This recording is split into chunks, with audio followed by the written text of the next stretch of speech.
안녕하세요. 열정인업체입니다. 자, 오늘은 이제 방학동에 있는 방학신동아 1단지 아파트 재건축 정비 계획을 좀 살펴볼 겁니다. 자, 우측의 조감도를 보니까 꽤 멋있네요. 네이버 부동산을 보니까 지금 34평 전용 8사가 지금 1층이 5억, 그리고 뭐 로얄층이 한 5억 5천 정도에 등록이 돼 있고, 3월 달에 7층이 한 5억에 팔렸어요. 근데 작년 같은 경우도 뭐 6억대 팔린 것도 있고 뭐 그렇습니다. 자, 여기는 지금 보시면은 우이 신설선이 있고, 이게 솔밭공원부터 이제 방학역까지 이게 신규로 이제 3개 역을 만드는 거예요. 그래갖고 그 우이 신설선 연장선이라고 하는데, 요게 이제 현재 뭐 공사가 돼 있는지 시작을 했는지는 모르겠는데, 일단 완공 목표는 이제 2031년이고, 옛날에 시공사는 이제 한라건설 HL이라는 지금 상호가 바뀌었죠. 거기서 이제 시공을 이제 하게 된다. 그러면 요게 이제 지금 위치를 보게 되면 여기 어디 생기냐면, 그 신동 아파트 1단지가 여기고, 요 앞에 사거리 요 부분에 여기 생기고, 그 다음에 여기 이쪽에 여기 생기게 됩니다. 그래서 지하철이 생기면 이제 역세권 아파트가 되겠죠. 그러면 지금보다 훨씬 교통은 좋아지게 된다, 이렇게 보시면 되겠고요. 그리고 대지 지분을 보게 되면 이제 대지 면적이 41,561평인데 세대수가 많아요. 3,169세대. 인데 세대당 평균 대지 지분이 13.1평으로 적습니다. 용도 지역이 그나마 3종이라서 지금 재건축이 이제 진행이 된다라고 보면 될 것 같습니다.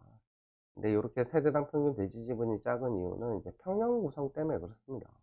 자, 그래서 제일 작은 평형이 지금 18평이고 제일 큰 평형이 44평이란 말이에요. 근데 세대당 평균 대지 지분이 작다라는 거는 지금 소형 평수 18평이 대지 지분 7.63평, 22평 같은 경우 8.91평, 9.35평. 요런 이제 대지 지분이 적은 평형의 세대수가 많으니까 당연히 세대당 평균 대지 지분은 이제 작아질 수밖에 없는 그런 상황이죠. 근데 한 가지 좀 특이한 거는 대지 지분당 평당가를 계산을 해보니까 대체적으로 한 3,500부터 한 3,700 정도까지 된다. 근데 일반적으로는 제일 작은 평형을 100으로 봤을 때 40평대로 가게 되면은 요 비율이 한 20% 정도는 낮게 한 80 몇 프로 이렇게 이제 표시가 되는데, 요거는 이제 평형에 관계없이 대지 지분당 평당가는 예, 비슷하게 지금 KB시세가 지금 책정돼 있다. 요런 게 좀 특이해 보이긴 합니다. 뭐 정비구역은 이렇게 돼 있고요. 초등학교 여기가 있고 요 우측편에 이런 식으로 돼 있습니다. 그리고 이렇게 아까 조감도에서 보면 앞쪽에 이제 저기 뭐 그 물 표시가 있었는데, 여기가 이제 하천이 있고 하천을 따라서 이제 공원하고 녹지를 이제 조성을 하게 돼 있고요.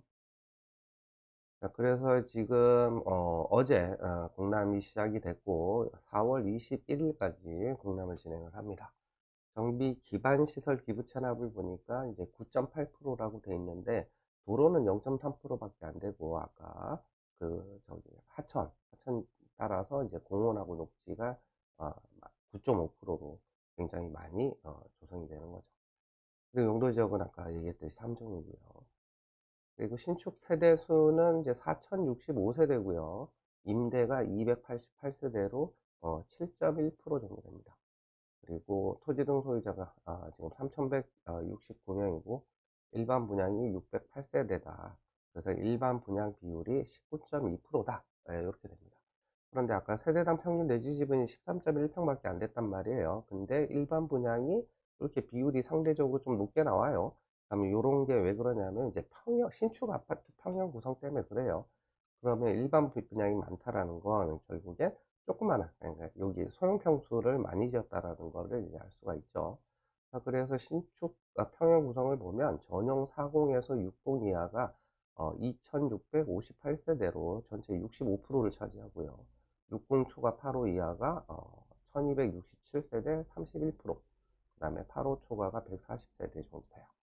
근데 종전 평형이 지금 여기 보면 19평부터 42평까지 이렇게 되어 있는데 42평이 156세대입니다. 근데 신축 8호 초과가 140세대니까 아마 42평 소유자가 만약에 8호 초과를 다 가져가게 된다면 40평 소유자는 8호 초과를 분양을 못 받고 이제 8사를 이제 분양받아야 되는 그런 상황이 발생합니다. 그리고 34평 같은 경우는 이제 전용 8사 34평으로 분양할 수 있고 29평 같은 경우는 뭐 일부 세대 여기 지금 29평부터 40평까지 세대수가 1396세대인데 지금 60초가 8호 이하 세대수가 1267세대란 말이에요. 그러면 29평 소유자의 또 일부는 5구를 이제 분양을 받아야 되는 그런 상황이고 그런 상황입니다. 그리고 나머지 여기 소형 평형 가진 사람들은 지금 일반 분양이 608세대니까 여기 전용 60에서 40에서 60 이하가 2658에서 요거 600 빼니까 한 2000세대가 남고 그러면 나머지 여기 소형 평소 갖고 있는 사람이 결국엔 기존 평형하고 비슷한 평형을 이제 분양을 신청을 해야 된다. 네, 그렇게 이제 신축 아파트 평형 구성을 했다라고 보면 되겠습니다. 자, 그리고 공공시설 부지 순부담 면적을 보니까 비율은 이제 3.4%예요. 그러면 이제 원래 기부 찬압은 보통 한 10% 정도 하는 게 최근에 이제 서울 기준으로 순부담률을 보면 한 6에서 한 7% 정도 되는데 여기는 이제 3.4%밖에 안 돼요. 그리고 여기 보정개수, 사업성 보정개수 있잖아요. 요거는 서울시 평균 재건축 아파트 저기 공시지가에다가 여기 해당 아파트 단지 공시지가를 나눠 값입니다. 그랬더니 그러니까 2.0이 나왔다라는 거는 서울 평균 공시지가의 절반도 안 된다는 거예요. 현재 이 아파트의 이제 공시지가가. 그래서 허용 용적률이 원래 20%인데 그거에 2배를 적용해서 이제 40%를 상향을 해주는 거고, 그래서 기준이 210에서 허용 용적률이 250이 되고, 그리고 아까 3.4% 이게 토지로 기부 체납한 거 있잖아요. 그걸 공식에 넣어서 계산을 해보니까 이제 상한 용적률이 261%가 되는 거고, 여기서 법적 상한으로 가는 거에 절반을 임대 아파트 이렇게 짓는 식이죠. 그래서 좀 정리를 해보면 여기 같은 경우는 이제 고시물에 다른 재건축 아파트 고시물들은 비례율이나 분담금 이런 뭐 평당 응사비 이런 내용들이 이제 포함이 되어 있는데 여기는 이제 그런 게 전혀 포함이 되어 있지 않습니다. 그래서 공사비 증액이나 일반 분양가나 이런 것들은 이제 모르게 되는 거고 그러면 재건축 투자 공식으로 추정을 할 수가 있어요. 그래서 만약에 내가 34평을 네이버 부동산에 5억 5천에 등록되어 있는 것을 산다라고 가정을 하고 그리고 전용 8사를 이제 분양 신청을 할 수 있었으니까 그럼 요 분담금이 이제 얼마가 나올 거냐 이거죠. 근데 얘 대지 지분이 14. 얼마였냐 까먹었다. 14.7평이었나? 14.74평이네요. 그러면 14.74평을 가지고 있단 말이에요. 그럼 만약에 전용 8사 분양 신청을 하게 되면 분담금은 한 4억에서 한 5억 정도는 나오게 될 거다. 이렇게 보이고요. 그리고 이주비하고 중도금 이자도 이제 조합원이 직접 납부를 해야 된단 말이에요. 요 금액도 대충 계산을 해보면 한 5천만 원 정도 이렇게 될 겁니다. 그리고 이제 재건축 부담금 같은 경우는 조합원 한 명당의 초과이익이 한 명당 초과이익이 8천만 원을 넘지는 않을 것 같기 때문에 요거는 이제 면제 이렇게 이제 될 거예요. 그래서 요거를 이제 다 합쳐보면 5억 5천에 한 4억 잡고 분담 그다음에 그 이자 5천 이렇게 잡으면은 한 10억 정도 내지 한 11억 요 정도가 요 정도가 한 실매입가가 될 걸로 보입니다. 그러면 인근의 이제 신축 아파트 시세랑 비교해서 그다음에 요게 이제 투자 가치가 있는지를 이제 판단하시면 되겠죠. 판단은 제가 하는 게 아니고 여러분들이 이제 하는 겁니다. 감사합니다.